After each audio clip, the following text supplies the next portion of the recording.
Welcome to the Australian Law Reform Commission podcast. Hello and welcome to the second episode in the Australian Law Reform Commission podcast series on corporate criminal responsibility. My name is Nadine Davidson-Wall, and in this podcast we're delving further into the findings and recommendations made in the ALRC's recent report on corporate criminal responsibility.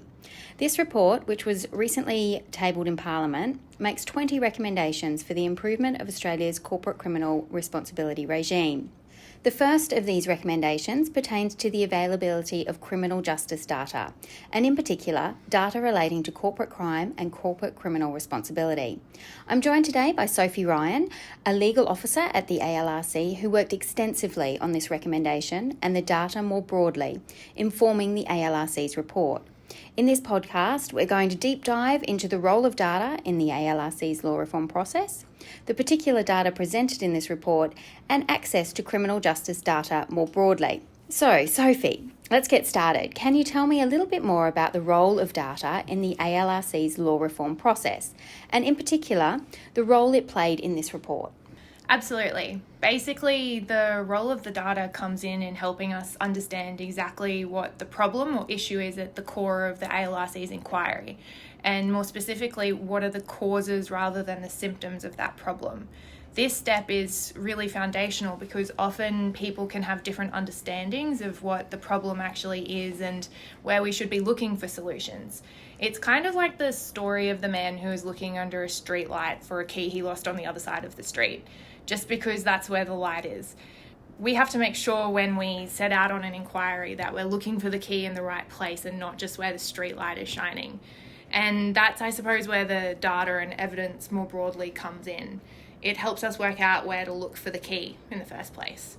So our first port of call in every inquiry is working out what kind of information might help us understand the issue at the core of the inquiry. For this particular inquiry, that meant identifying an evidence base that could tell us what the Commonwealth criminal law applicable to corporations looks like, and also how it is actually applied in practice. What we found, though, was that there really wasn't that much data out there that ticked that box. There were only a few streetlights, so to say, and they didn't really light up the right places. So what you see in the final report is a considerable amount of original data that we've collected about the state of the law in this area, and also data that we've collated about the enforcement of that law. Through this data, we've tried to shine a little bit more light on the problems at the heart of the current corporate criminal responsibility regime, and in the process of doing that, we've mapped out where more streetlights are needed. So, one of these streetlights comes in the form of a recommendation for better criminal justice data practices and policy. What exactly did the ALRC find lacking in the available criminal justice statistics relating to corporate crime and corporate criminal responsibility? Well, commentators in this area talk about corporate crime as a blind spot of the quantitative research agenda, and the ALRC's experiences in collecting data for this inquiry were certainly consistent with that observation. Put simply, in Australia, we don't have any specific national statistics on corporate crime rates, corporate crime victimisation, or enforcement action taken against corporations. The data that we do have is piecemeal and incomplete, such that the data largely overlooks or at the very least obscures the extent and nature of problems in this area. That reality makes evidence-based regulation of corporate conduct really difficult. Can you provide an example of one of the problems you identified with the existing data relating to corporate crime and corporate criminal responsibility? Well, we found that the statistics that are available are generally not configured to be sensitive to the unique characteristics of corporate crime. And because of that, there is some really important information about corporate crime and corporate criminal proceedings that simply isn't recorded, or if it is, it isn't shared more broadly. So an example of that is the main classification system used to categorise criminal justice data is primarily configured for analysis of crime perpetrated by individuals, not corporations. That system, known as the Australian and New Zealand Standard Offence Classification, is a hierarchical scheme which groups offences by divisions and subdivisions. Unfortunately, most of the offences relevant to corporations fall within the miscellaneous division of that scheme.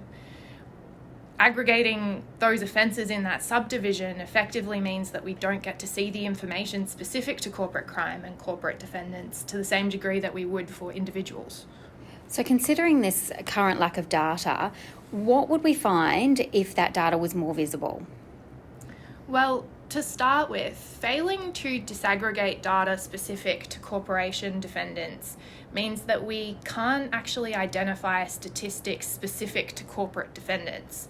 The flow-on effect is that we can't identify trends relating to crime that are committed by corporations or the application of criminal law to corporate defendants specifically. It's pretty difficult to shape policy and law that responds to an actual problem and not just a perceived one without data that paints a clear picture of what that problem looks like. So relatedly, low visibility can also lead to an assumption that certain types of crime do not actually occur or just simply don't require regulation. But we know that corporations do commit crime. The Banking Royal Commission established clearly that significant corporate misconduct has been happening in Australia for years. Better criminal justice data and statistics would help us understand the problem and assess the existing responses to it. The ALRC's recommendation, if implemented, would help establish a pathway for collecting, maintaining and sharing that data. The ALRC also published a substantial amount of data in this report about the state of the Commonwealth criminal law applicable to corporations. What was the rationale behind collecting this data? Well, in many ways, the first question that arises in any law reform process is the simple one of what actually is the law and how does it operate? In the context of corporate criminal responsibility, that required the ALRC identifying how and when the law currently attributes criminal liability to corporations. To help paint a picture of the law in relation to each of those questions, we undertook a review of 25 Commonwealth statutes that we considered particularly relevant to corporate conduct in Australia. The aim of that review was to identify in each statute the sources of criminal liability, that is the scope and scale of criminal offences applicable to corporations, and also the available methods for attributing such liability to corporations. The review proved a considerable undertaking and a source of significant insight into the problems in the current law. The key findings are summarised in Chapter 3 of the report and also contained in full in Appendix A of the data appendices. When considering the data and recommendation 1 of the report, can you walk us through briefly one of the findings? Sure. As the terms of reference specifically directed us to consider the corporate criminal responsibility regime in Part 2.5 of the Commonwealth Criminal Code, that was our starting point for the review. What we found proved foundational to the ALRC's recommendations about corporate attribution. I know that there'll be another podcast in the series unpacking it in a lot more detail, but basically what we're talking about here when we refer to attribution is the legal vehicle by which we apply the criminal law to corporations. It allows us to determine how we ascribe conduct and states of mind to the corporation.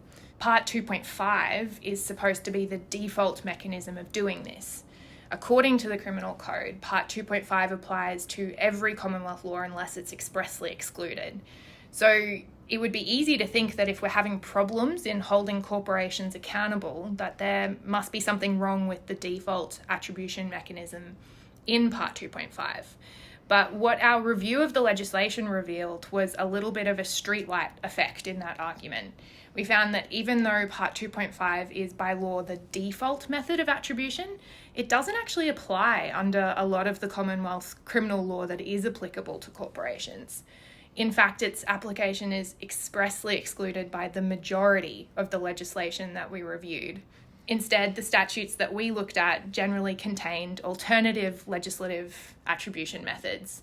For some statutes, there were multiple potentially applicable attribution methods. So why is that finding important? It's important to that very first stage of the inquiry process that we spoke about earlier. Essentially, it helped us to see more of the problem and separate out some of the causes from symptoms here. For example, it meant that instead of a starting point of the question of why doesn't Part 2.5 work, we could instead ask questions like, What do these alternative methods of attribution have that Part 2.5 doesn't? What is the effect of having multiple methods of attribution in practice? What methods of attribution are used more often and why? The ALRC's recommendations about attribution take into account these questions and lots more. I think that's probably what the data does for this report. It allows us to ask more questions. It lights up a bit more of the street so that we can work out where that key or where those keys might actually be. Thanks, Sophie. Our next podcast is dedicated to attribution, so it's actually a great place to wrap up our conversation today. We've only had time to delve just a little bit beneath the surface. For a more thorough understanding of the ALRC's findings from its review of the Commonwealth criminal law or the data collected about the enforcement of that law, see Chapter 3 of the ALRC's final report. You can download the report from our website.